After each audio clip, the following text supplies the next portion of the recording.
So I did this last year. I don't like being on a stage. So those of you who haven't seen me, we're going to just stay down here. I assume I'm tall enough that everybody can see me, right? Yeah, I'm not down here, so you can see me. All right, and I'm usually fairly loud. So we're really glad to be here. My name is Marlo Gaddis. I am the former Chief Technology Officer for Wake County Public Schools. Entered the world of retirement, but still doing a lot with ed tech. I'm going to pass this to Colleen to introduce herself. Hi, I talked to you last night and cried. I won't do that today, I promise. I'm Colleen Hess. I'm the Regional Vice President for ClassLink in this part of the United States.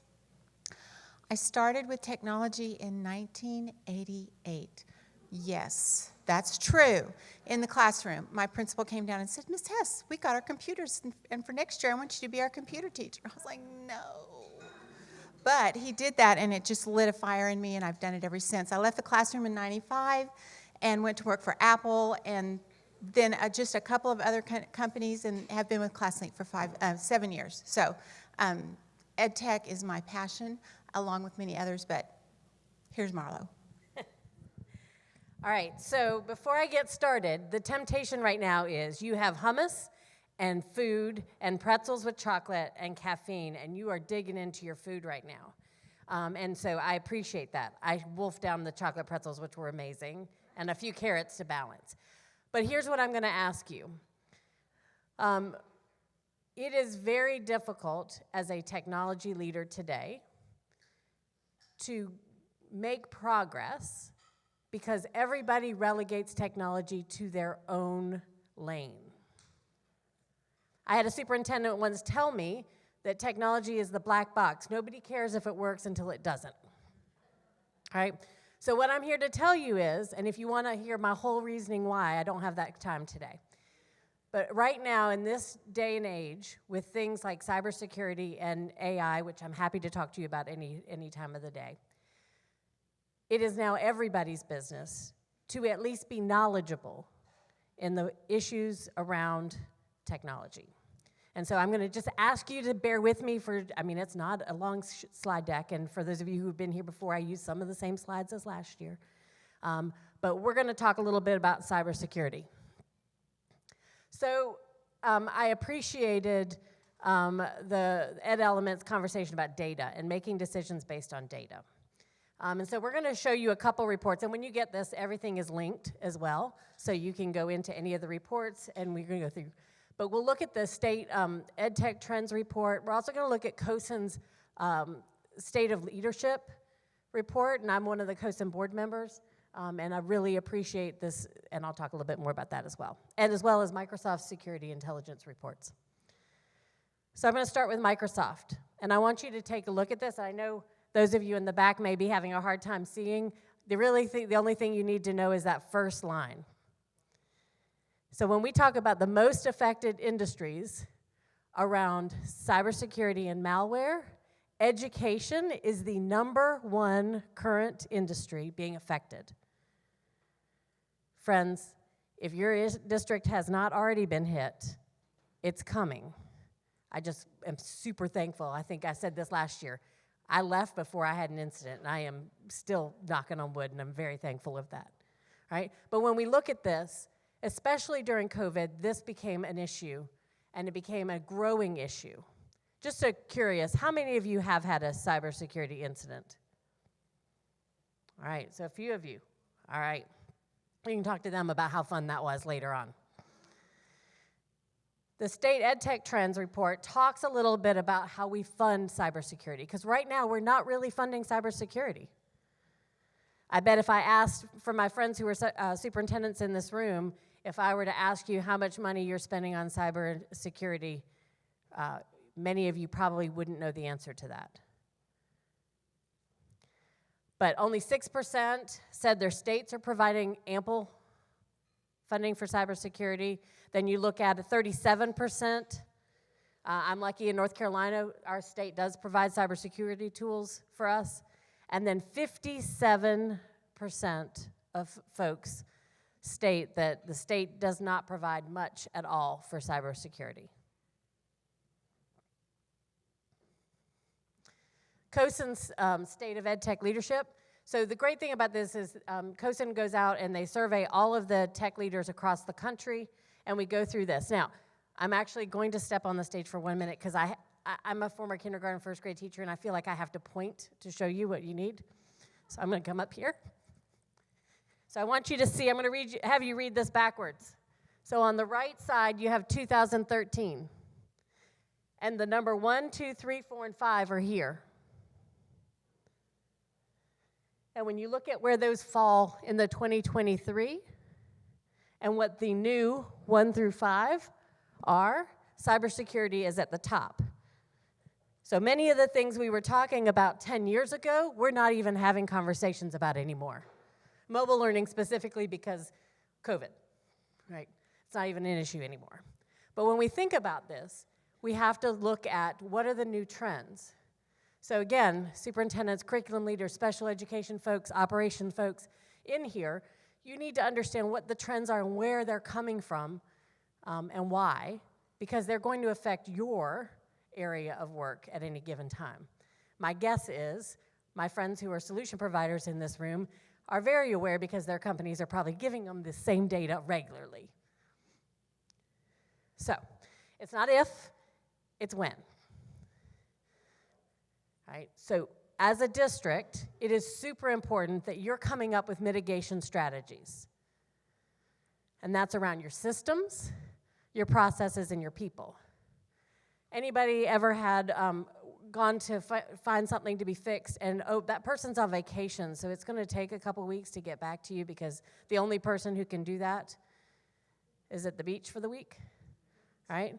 So redundancy in people, redundancy in processes, and in systems. We have to think about it in those different ways. Because, friends, when the network takes you down, and we can talk to our friends in LAUSD or many other places, when it goes down spectacularly. And you can no longer, teaching and learning, which is our business, can no longer happen. Or is much more difficult to have happen. So you have to have a plan for it.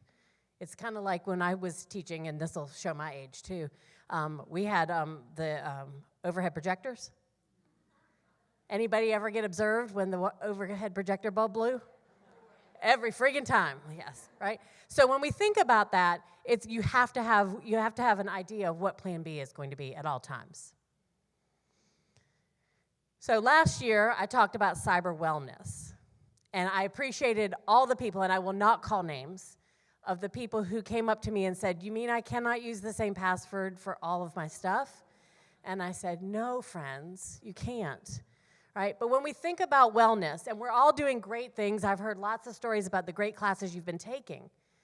But when we think about wellness, our health, right? And Kemi talked a lot about health, and so did Ashley this morning about health and what we do to take care of our body. We have good wellness because it reduces the likelihood and the severity, the impact that would happen if we didn't. There's no guarantees in life. But the more we take care of ourselves, that's what helps. Cybersecurity is the exact same thing. You have to have cyber wellness. It's not going to guarantee you don't get hit, but what it is it's going to reduce the likelihood and impact that happens to your district. And if you don't want to talk about district stuff, think about your own personal self, right? If you're not taking care of your own personal self with passwords, right? And understanding credit and all of those things, it's really, really important to be thinking through that. So I'm going to ask you to turn at your table for just a minute, and I want you to think about what you're doing to practice good cyber wellness. But before you do that, so I love our solution providers, and what I'm going to ask you to talk about, rather than talking about with good cyber wellness for yourself, is how are you helping districts do that? So you should have two types of conversations all together, but when you're going through your conversation, talk about what are you doing to help districts with their cyber wellness. All right? Go ahead. Is somebody brave enough and willing to share what they're doing in their district? Oh, there you go.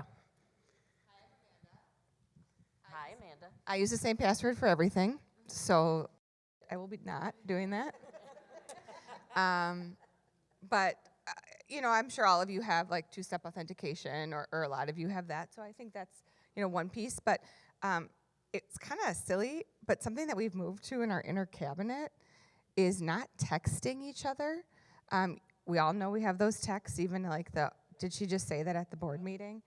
Because your text messages can be very easily hacked or very easily looked at. And so we've moved to those conversations, if we have to have them, on WhatsApp or Signal, just for a little bit of extra, I don't know. You're probably like, that's not helping. Oh, I was like, look at my face. Friends, there is no judgment because this is all new territory we're going through. So don't ever feel, except for the password thing. I mean, come on. All right. Yeah, it's all good. Yeah, don't write them down. But we'll talk. We can talk about passwords later. And purses.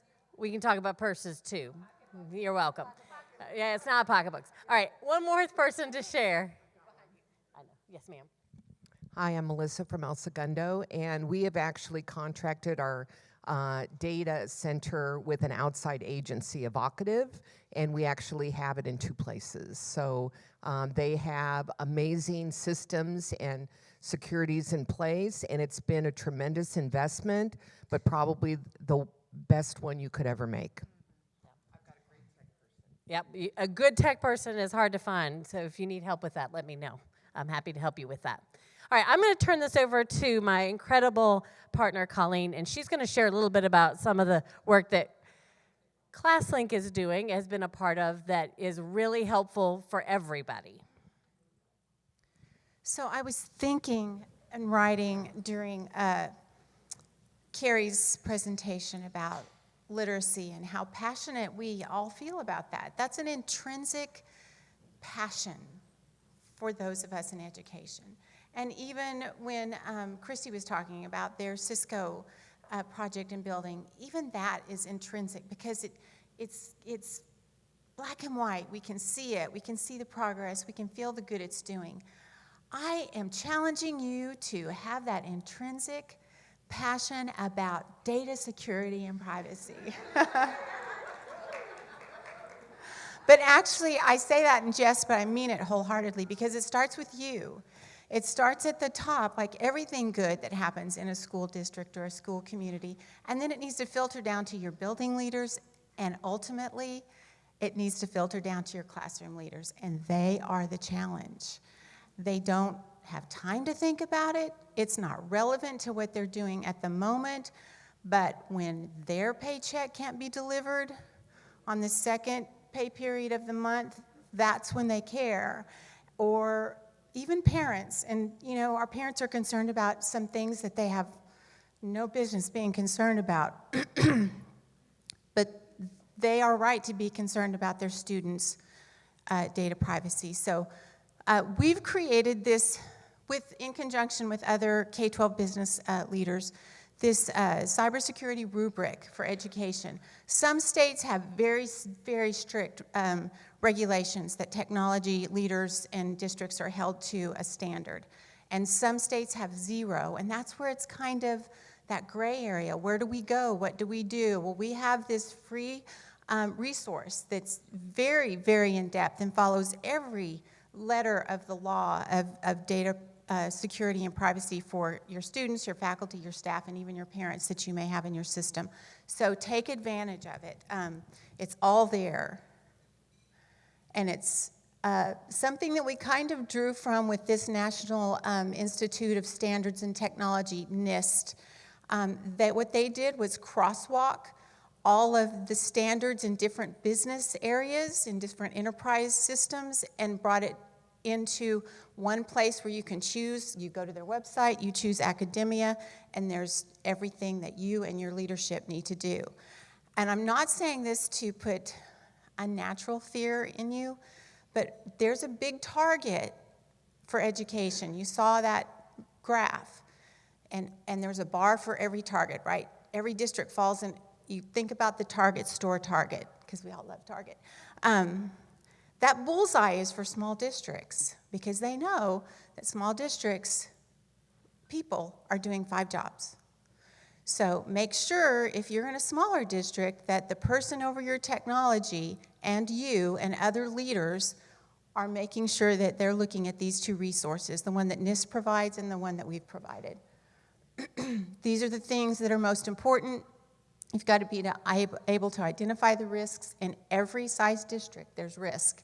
Protect, detect, respond, and recover. And all those will be addressed in those two resources. Lastly, how can we help you at ClassLink? Those of you who are ClassLink partners already probably don't even know this, and some of your tech people don't know it either. We have so much that's included with our product, but one of the first and foremost things is password management. And we've...